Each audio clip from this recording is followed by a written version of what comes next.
Welcome to episode 340 of the Postal Hub podcast. I'm Ian Kerr. Joining me in a moment is Professor John Colley from the Warwick Business School. We're going to talk about the gig economy delivery model and Q-commerce, or ultrafast delivery.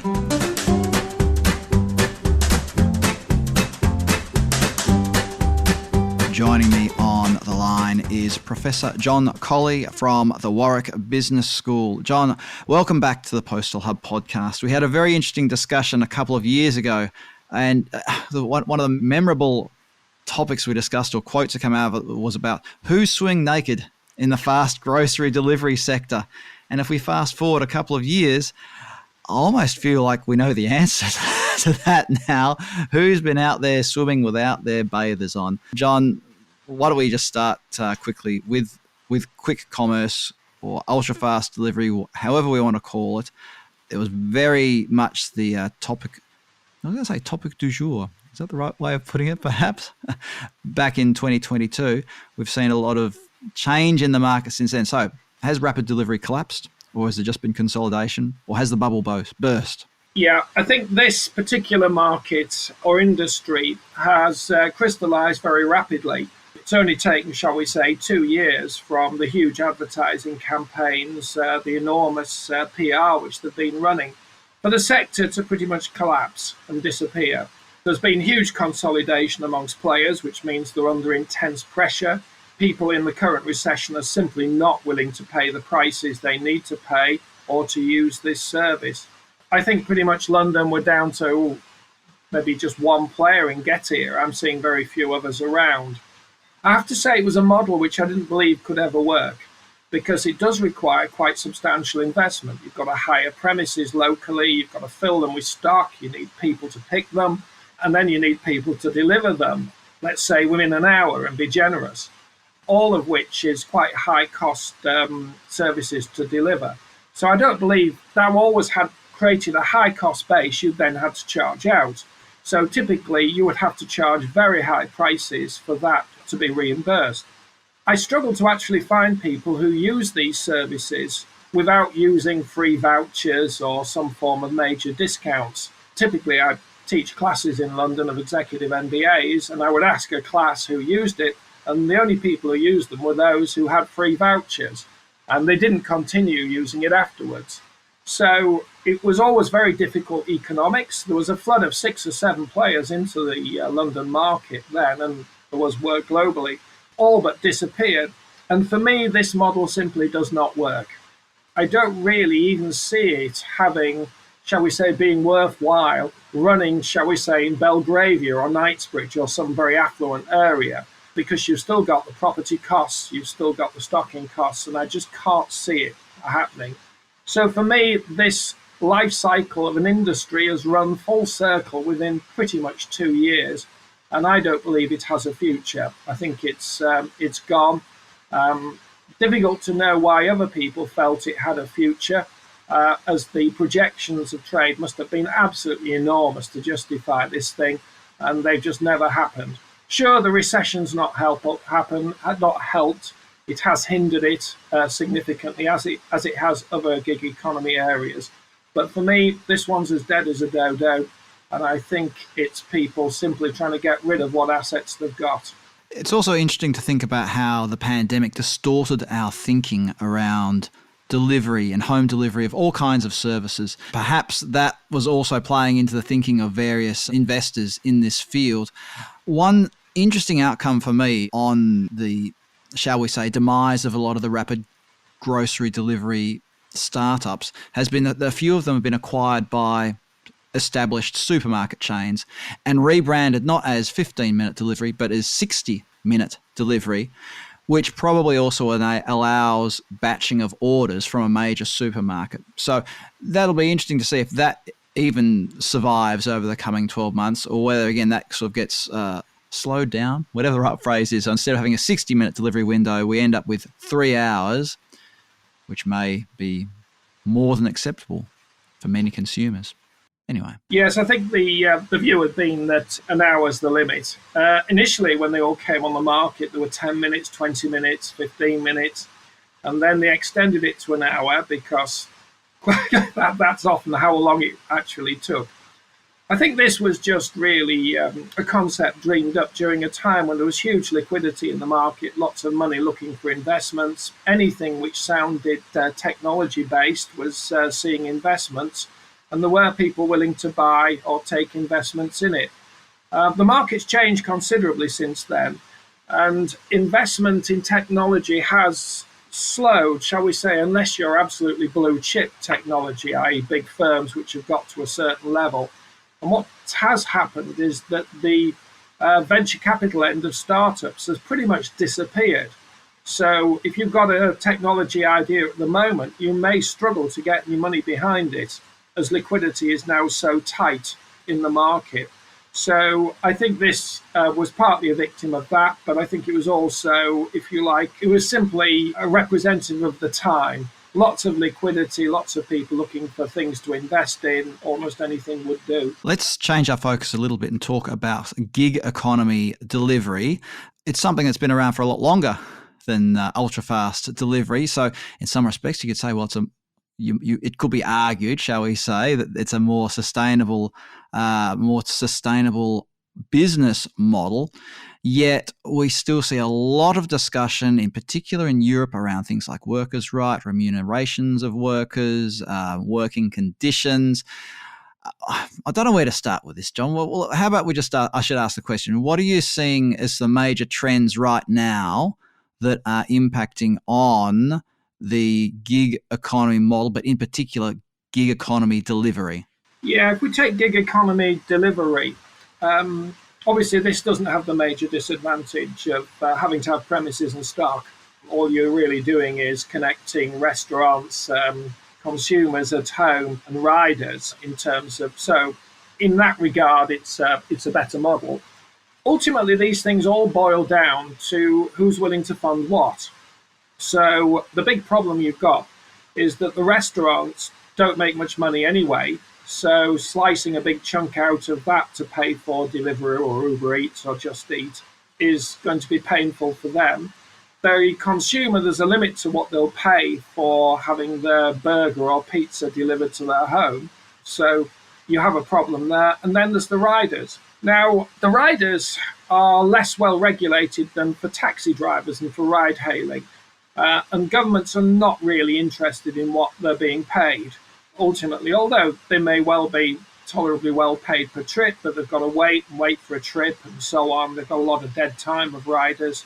So there's an issue there. Now, in the UK, there was the St. Valentine's Day strike, where all the poor people sat at home waiting for their pizza to be delivered, were largely disappointed, as Just Eat went on strike, Deliveroo and Uber Eats, the riders, all because of the poor pay they believe that they received. So that's been a problem. Looking at the results of the takeaway delivery services, the vast bulk of them are losing money, which is problematic for them. It's quite difficult to find people who are making money out of this particular industry. So that's a problem. And the real thing, which is worrying investors, is that the industry has largely gone ex-growth. That the only growth we've seen this year has been inflation in terms of pricing, that actual activity levels have not increased. So it does tend to put the model under some stress then, because how are you going to contribute to all the overheads of running these businesses if there's no further growth in it? The recession has contributed to that. Clearly people sat at home are sat there saying, well, do we go and get our burger, or can I have it delivered? And the costs of delivery are reasonably significant, so they're not ordering from it. So it has stabilized very much as a market. My guess is that it probably in the long run will make marginal profits, but probably not much more than that. If we look at each end of it, typically restaurants, because they're losing, say, 25% of the revenue out to this model, which is quite significant, if they can, they're all going to try and get people to use their own websites. And so typically they do. There's often add-ons. If you go in there, they'll give you a free side if you'll use their own website. That's the kind of thing they'll tell you to try and get the trade to it, because it's so expensive using the likes of Deliveroo and Uber Eats. So for me, it's a model which has a problem. I don't believe anyone's going to make a fortune out of this particular model going forward, but it probably will wash its face. It probably will make some money to, shall we say, cover some of its costs. But I'm not overly confident about it. When you compare the discussions and the debates around gig economy, the gig economy model in general, in particular gig economy delivery, it seems to be a very different discussion in Europe, the UK, and markets with or even Australia, where there's a continuing discussion about the wages that are paid. I say wages, dollar figures that are paid to drivers, because it's not wages unless you're an employee. Anyway, how does that compare to, say, the USA, which is where a lot of these companies originated, where even the idea originated? What are the key differences between these markets that mean that we have this different approach in different parts of the world? Yeah, the key issue is what you can get away with paying people and relative affluence of the country. So typically in the US, you've got a high affluence level running across the country. People generally can afford to have taxis, can afford to have food delivered, probably even afford rapid delivery service. And you also have quite low minimum wages in most states in the US. So there's a big differential between what people are prepared to pay to save their time and the levels at which you can get riders, drivers to turn up and actually deliver it, because of the big differentials generally in earnings. And so I do believe that someone like Uber probably makes nearly all their money in the States. I think they struggle in Europe, because in Europe you've got much higher minimum wages in many countries in relation to, shall we say, relative affluence. So you've got less people willing to buy the service, and you're having to pay more for riders and drivers. I mean, typically, if you take the taxi service, the ride-hailing service, they often have workers' rights now, which is a level of right the government has chosen to give them, certainly here in the UK, whereby particularly ride-hailing drivers are treated as employees to a point. So they get sick pay, they get holiday pay, there may have to be a contribution to their pension. So you're starting to pick up all the obligations which you don't really want, which are quite expensive, which means your cost of labour is quite high, and that in turn then creates shortages. We're not seeing shortages in the takeaway delivery area, although clearly some unhappiness about the money they're paid, but we are seeing shortages now in such areas as London for taxis and ride-hailing, where clearly, if you like, they're not attracting enough drivers into the industry, and so we're seeing shortages at rush hour. When we think back, though, to the pre-app era, for example, if you were in London and you needed a taxi, you'd have to either stand outside and wait for a taxi or book a mini cab. So were there shortages under that model? I mean, are we just seeing history repeating itself? We are, and this is the bizarre thing, because there's less and less black cabs, because clearly people are opting for ride-hailing of some sort or another where they can. But and they used to have exactly the same problem. In rush hour, you couldn't get one. And we're going full circle now in that with Uber, which has got a big presence in London, that it's often quite difficult in rush hours actually getting an Uber. It's not unusual for them to cancel on you, so you wait 10 minutes and then it cancels because it's got a better offer and it goes somewhere else. And that is happening. And that typically then sucks other companies into the market. People are willing to pay a bit better, because this is not a particularly difficult industry to enter. You know, getting drivers, the qualification level for being a driver and having a car is pretty low. So the barriers to entry are quite low. You do need an app, though, nowadays. And so if you go out to the provinces, and typically where I live, Nottingham, we've got about 4 or 5 taxi companies, all have an app. There's not much to pick between them, frankly, when it comes. It's a very competitive market, and they are the existing taxi companies from before. And my belief is no one makes any money out of this. The driver will get his wages, be a small contribution to their overheads, but no one's going to get rich. That's kind of my feel with it. And we're seeing that right across many provincial cities. I've just come from Spain. There, certainly the local taxis are cheaper than the Ubers. So, or certainly were in Valencia, where I was. So you can see that it's much more of a difficult market all round for the ride-hailing companies. And so I think they will struggle to make money across Europe. We are seeing a battleground going on in India between Uber and Ola, and that's principally because there's a big middle class growing there who are affluent, and then at the lower end you can pay very low wages to actually get someone to drive a vehicle. So you've got the major differential there, which suggests people can make money in the fullness of time. But the battle royal is still going on between Uber and Ola. Of course, for those of us in the delivery world, we're looking at this saying, well, don't we want less cars on the roads, that we have less congestion so that our delivery vehicles can get through faster? Remember those heady days of the lockdown, everybody, when average delivery speeds were much faster than previously? Anyway, it's probably the only positive thing to look back on when it comes to the pandemic. Yes, I think that's certainly true. To be fair with takeaway delivery, they're virtually all bicycles, electric bikes. Whereas with ride hailing, there's still very much a mix of petrol, electric, which come round. So we know in London, they put on about 50,000 more cars on the road.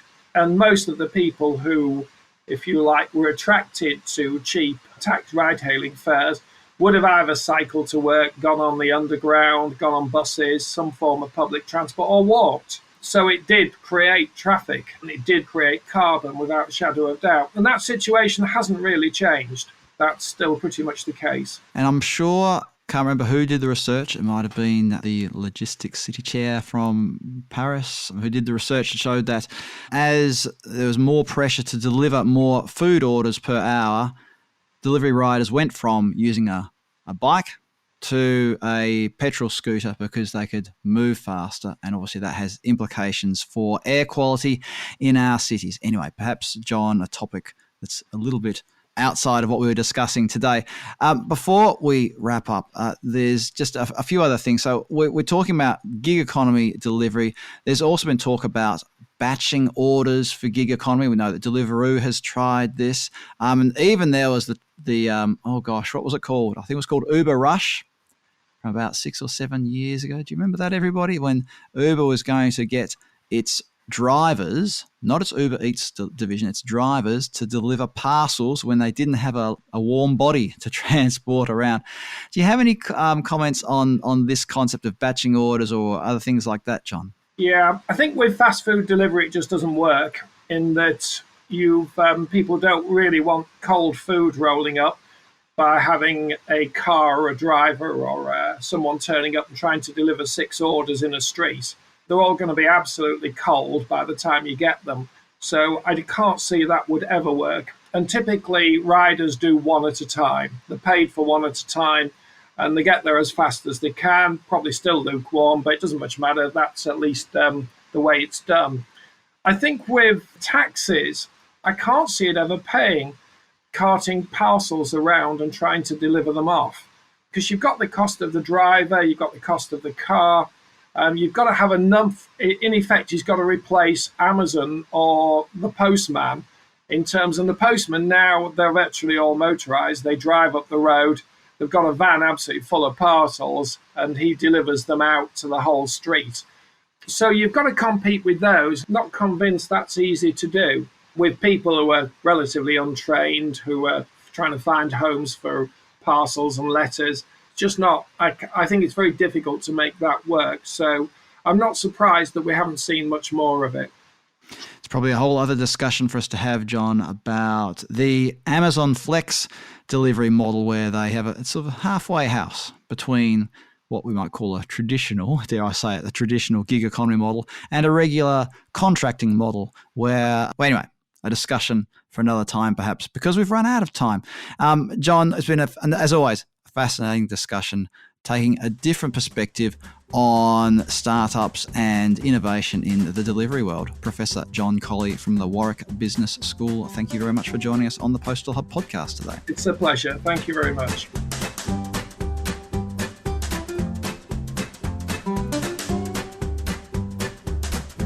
Coming soon on the Postal Hub podcast, postal regulation and various other interesting bits and pieces. Don't miss any of these episodes. Sign up for the Postal Hub e-newsletter.